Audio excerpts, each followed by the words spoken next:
Uh, Hello, my name is Russ Burnsworth. I am from Lorain, Ohio. I have 13 years in recovery um, from everything that you can think of that makes me feel good. All right, Russ, thank you so much for coming out here to the Road to Hope in Lorain County. We're really grateful that you took the time out of your day to come and share your experience, strength, and hope with us. Thank you for asking. Absolutely.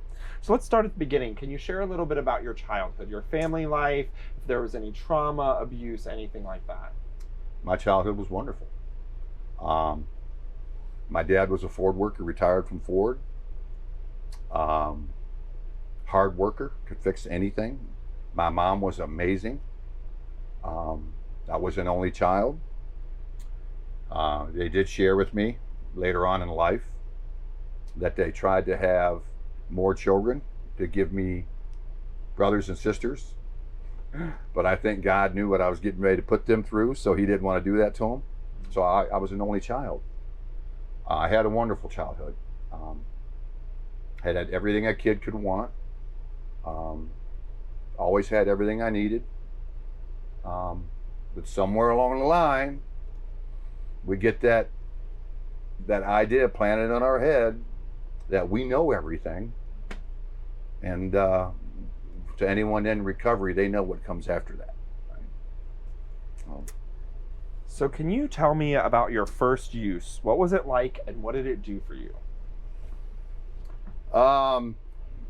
My first real use, I dabbled here and there, but my first real memory of when the hit the fan, I was taking guitar lessons. I was like 12, 13 years old, and I went down to my guitar instructor's house, and he was having band practice, and we were sitting there watching him, me and a friend of mine, from up the street, and next thing you know, a joint was being passed around because he's having people over at his house for band practice.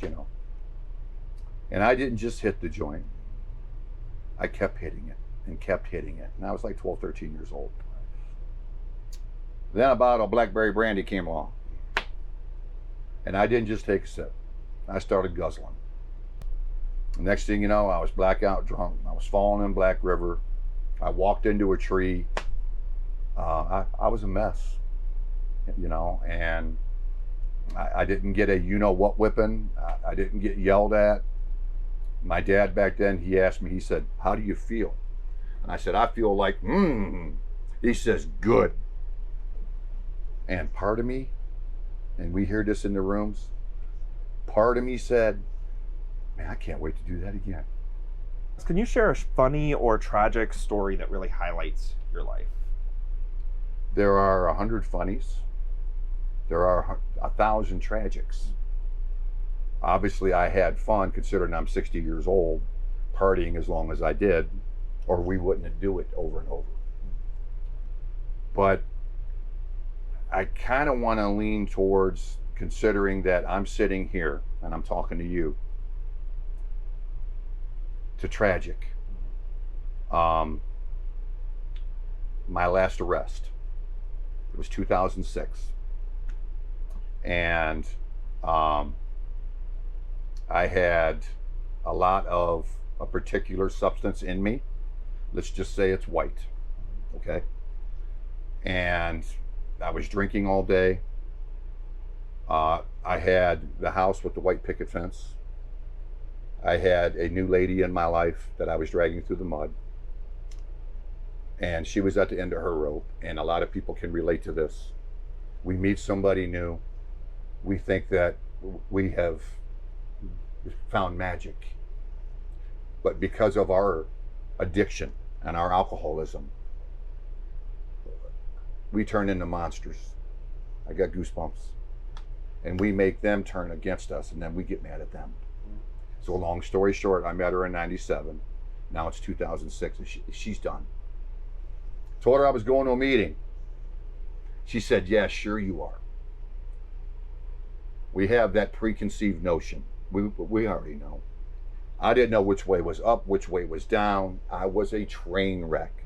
And everyone in recovery knew it, but I wouldn't listen.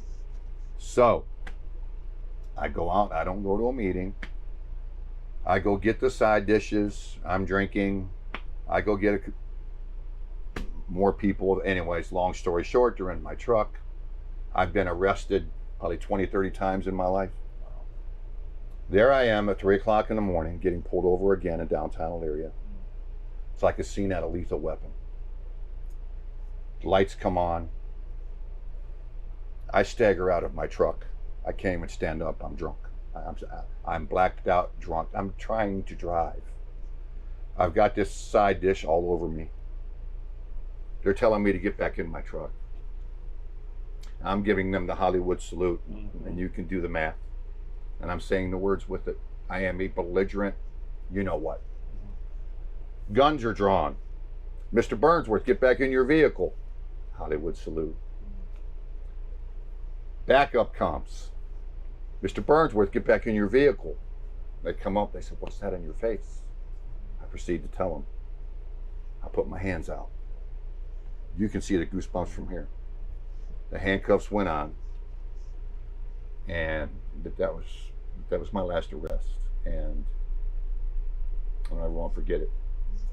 Because of that is why I wound up going to prison in 2007, and prison saved my life.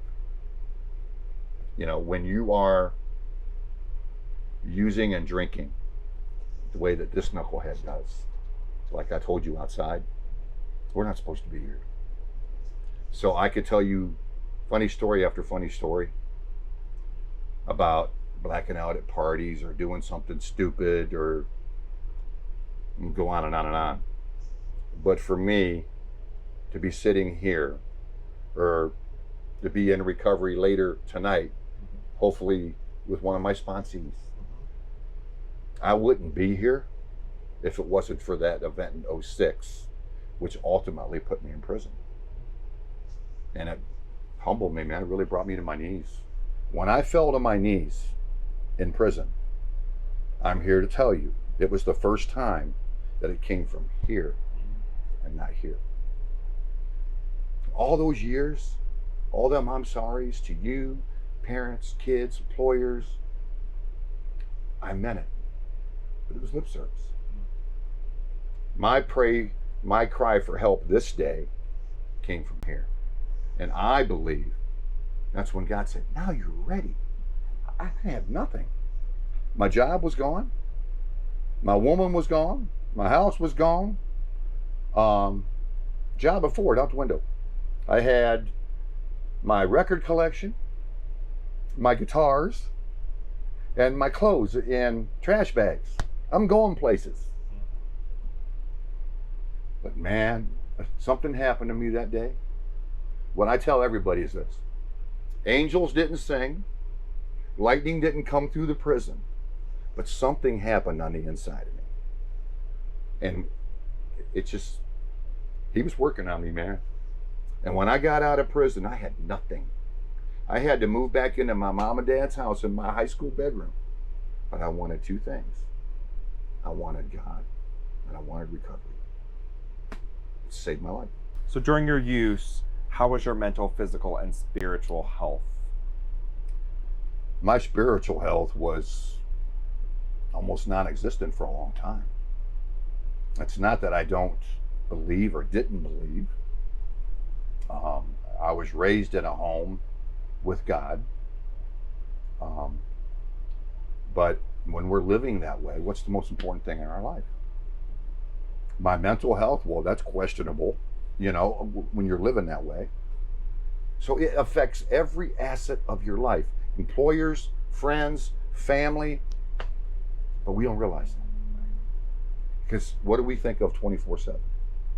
From the moment I wake up till the moment I go to bed, that obsession. But it's going to be different today. I'm only going to do a little bit. But it affects every part of it.